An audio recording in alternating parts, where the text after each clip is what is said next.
ఆయన చెప్పేటప్పుడు ఇది నా అభిప్రాయం అన్నాడు అనుకోండి, అది ఒక లెవెల్కి. ఇప్పుడు ఇంకోటండి, రామాయణం ఉందండి.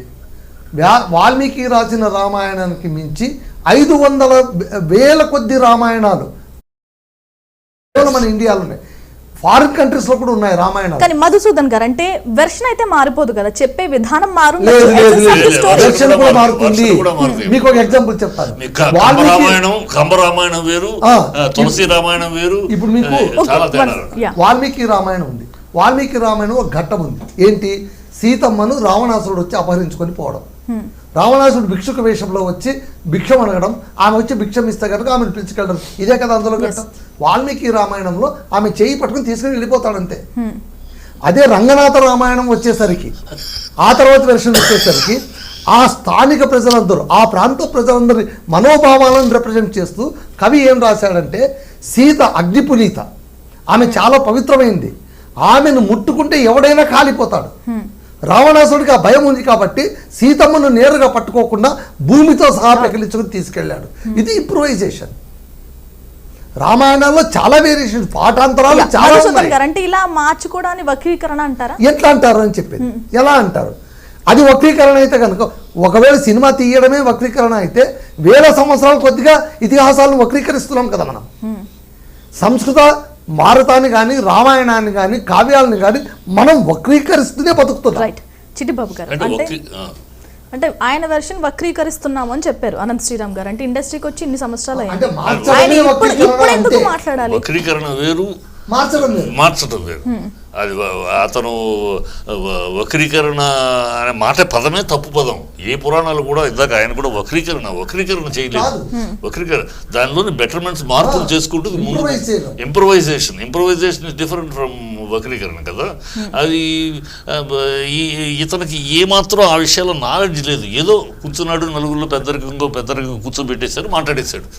అది ఒక బ్యాలెన్స్ లేకుండా మాట్లాడిన మాటలుగాను, ఒక విచక్షణరహితంగా, ఆలోచనరహితంగా మాట్లాడిన మాటలుగా తప్పితే దానికి విలువ ఉన్న మాటలుగా మన దాని గురించి ఇప్పుడు కూడా ఒక మాట మాట్లాడితే, ఒక ఉపన్యాసం, ఇలాంటి ఉపన్యాసం దాని మీద చర్చకి అవకాశం, దాని యొక్క బాగోగులు, దాని యొక్క దాంట్లో ఉన్న ఆ సందేశంలో ఉన్న ఉన్నత అభిప్రాయాల గురించి, ఉన్నత విషయాల గురించి చర్చించడానికి వచ్చేది మంచి ఉపదేశం, మంచి ఉపన్యాసం.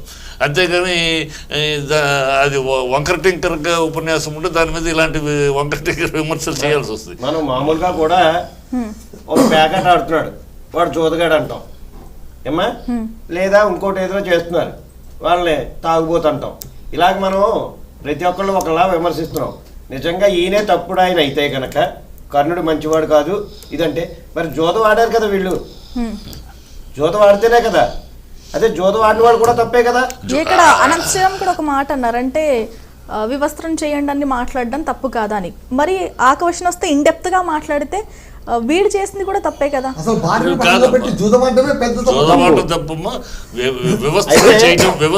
మహాభారతం అనేది దేనికోసం? ఇది మంచి, ఇది చెడు, ఇది మార్గం మంచిది అని భగవంతుడు మనకి చూపించే దారి, అది మనకి చూపించే దారి. తెలుసుకోవాల్సిన విషయం, మనకు చెప్పింది తెలుసుకోవాల్సిన విషయం, నువ్వెంతటి మహానిష్ణాతుడు అయినా సరే, మిస్టర్ రావణ, మిస్టర్ దుర్యోధన, మీరు ఎంతటి శక్తివంతులు, ఎంత బలవంతులైనా సరే, మీరు ఎంతటి మహోన్నత శక్తులు మీ దగ్గర ఉన్నా సరే, మీరు కోటి శివలింగాలు తెల్లారుజామున ఒక యోజనంలో అభిషేకం చేయగలిగిన గొప్పవాడు అయిన రావణ, నువ్వు రావణ బ్రహ్మ అనిపించుకున్నా సరే, అలాగే దుర్యోధన నువ్వు రారాజువి నువ్వు అని ఎంత అనిపించుకున్నా సరే, పరాయి స్త్రీపై మోహం మోహిస్తే మీ పతనం తప్పదు. పరాయి స్త్రీపై మోహించడం మీ పతనానికి, నువ్వు ఎంతటి వాడివైనా ఆ పతనం చూడక తప్పదు అని చెప్పే నీతే ఆ రెండు. చిట్టిబాబు గారు ఇక్కడ అసలు అవుట్ ఆఫ్ టాపిక్ ఇది నాకు. అంటే మీరు అన్నారు పరాయి స్త్రీని వ్యామోహిస్తే ఇలా అయిపోతుంది, పతనం తప్పదు. మరి సొంత భార్యనే వాళ్ళు పైకాట్లో పెట్టడం, లేదంటే జూదంలో పెట్టడం కరెక్టా? అంటే ఏం చెప్తుంది అని అక్కడ పాయింట్ ఏం చెప్తుంది అంటే, జూదం అక్కడ ఎందుకు పెట్టారంటే మా మహాభారతంలో చీటింగ్ అంటే ఒకళ్ళు కుట్ర చేసే దాన్ని మనం అది తీసుకోవాలి. ఉట్టి జూదము అలా కాకుండా పాండవుల్ని అంతటి గొప్పవాళ్ళని మనం బంధించాలి, చేయాలంటే ఏం చేయాలి, ఎట్లా కుట్ర పన్నాలి, ఎట్లా కుట్ర చేసేవాళ్ళు కుట్ర చేసేది ఎవరు? శకుని. ఈ శకుని కుట్ర చేయడం వల్ల ఇదంతా జరుగుతుంది. ఇది అనంత శ్రీరామ్కి తెలియదా? ఇప్పుడు మనం ప్రాక్టికల్ గా మాట్లాడితే ఇప్పుడు శ్రీరాముకి తెలియని ఇంకొక విషయం ఏంటంటే అప్పటి రాజుల కాలంలోన రాజుల పరమధర్మం ఏంటంటే యుద్ధం చేయడం, జూదం ఆడటం. వాళ్ళ ధర్మం అది యుద్ధం చేయడము, జూదం ఆడటం కూడా. అందుకే సభ అంటే జూదం ఆడేది, సభికులు అంటే జూదగాళ్ళు అని అర్థం. అది తర్వాత వచ్చి సభలో ఉండే మంచివాళ్ళు గౌరవప్రదులని గౌరవం పొందింది. కానీ సభికులకు ఆహ్వానం అంటే జూదం ఆడే వాళ్ళకు ఆహ్వానం అని అర్థం. పురాణాల్లో కనుక మనం లోపలికి వెళ్ళి కెలకటం మొదలెడితే అదే చిట్టిబాబు నేను అనేది ఏంటంటే వీళ్ళు భార్యని పనంగా పెట్టారు, వీళ్ళు అంటే అందరూ చూస్తున్నా కానీ అబ్జెక్షన్ చేయలేదు. ఇప్పుడు 2 వెర్షన్స్ తప్పే. ఒక స్త్రీ పరంగా చూస్తే ఒకటి తప్పైంది అనంత శ్రీరామ్కి, ఇంకొకటి కాలేదు. చాలా మంది ఏం ఆలోచిస్తారంటే కర్ణుడు సూపర్, కొంతమంది వీళ్ళు సూపర్ అంటూ ఉంటారు. ఎలా బ్యాలెన్స్ చేయాలి అసలు? రావణాసుడు గొప్పవాడే. దీనికి ఆన్సర్ చెప్పండి ప్లీజ్ 1 minute. దీనికి ఆన్సర్ చెప్పేసి దానికి ఆన్సర్ చెప్పండి. మీరు అడిగిన ప్రశ్నలో ఎట్లా ఉందంటే ఇతను మంచివాడే అతను మంచివాడే కాదు. ఒక నాణ్యానికి ఇద్దరు చేసింది తప్పే అనుకుంటే ఎలా ఆలోచించాలి అసలు? ఇద్దరు చేసింది ఇద్దరిని దాని యొక్క సూక్ష్మ ధర్మం చూసుకోవాలి మనం. దాంట్లో ఉన్న సూక్ష్మ ధర్మం అక్కడ శకుని చేసిన కుట్ర ఏంటి, ఆ కుట్ర వీళ్ళని ఎలా తన యొక్క మేనలుడికి విజయం సాధించడం కోసం, విజయం సాధించి పెట్టడం కోసం అతను పన్నిన కుట్ర. అంటే కుట్రలు ఇలా ఉంటాయి.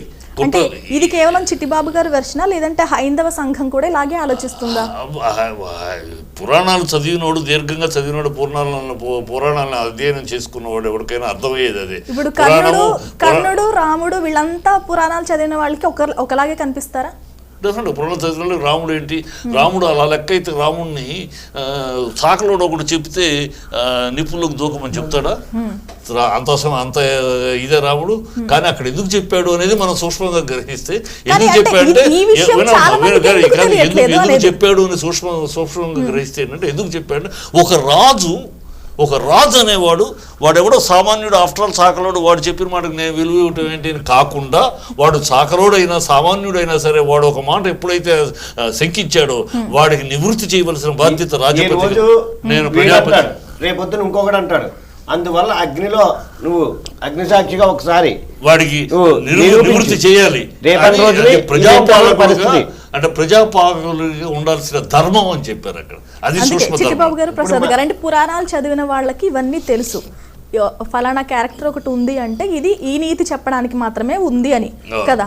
కానీ కొంతమందికి ఎందుకు వీళ్ళే సూపర్ అనిపిస్తున్నారు, వీళ్ళు అయ్యో వీళ్ళు కాదే, అసలు హీరోస్ కాదే అని అనిపిస్తున్నారు ఎందుకు? మనం చూసుకునే ఒపీనియన్. ఇప్పుడు భార్యని అంటే ఒపీనియన్ చెప్పడానికి ఇంత పెద్ద సభ ఎంచుకున్నారు, 3.5 లక్షల మంది చూస్తున్నారు. దావుద్ ఇబ్రహీంని ఫాలో చేసేవాడు.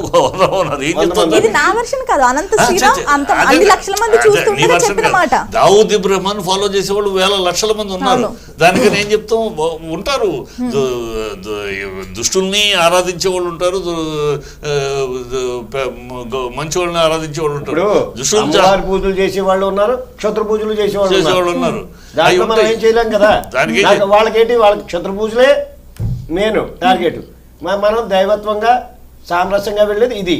ఆ దారులు ఎవరి దారి వాళ్ళు ఎత్తుకుంటారు. కానీ చెప్పే విధానంలో 10 మందిలోనూ అంతమంది, కొన్ని వేల మంది అక్కడ సంఖ్య, లక్షల మంది. ఆ సంఖ్యలో మనం ఏం